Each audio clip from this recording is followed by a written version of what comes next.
Viral video anak terapung-apung di tengah laut dan diselamatkan. Berikut penjelasan TNI Angkatan Laut. Sebuah video seorang anak terapung-apung di tengah laut viral di media sosial. Setelah itu, KRI 9850 yang patroli datang menyelamatkan anak itu.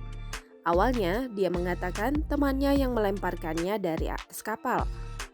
Lalu dia ditinggal terapung-apung di tengah lautan. Namun dikutip dari Lambe Turah pada Minggu 20 Juni 2021 malam, anak itu diduga jatuh dari kapal yang ditumpanginya menuju Kepulauan Seribu, Jakarta. Pihak TNI Angkatan Laut menyelamatkan seorang remaja yang terjatuh dari kapal di perairan Kepulauan Seribu.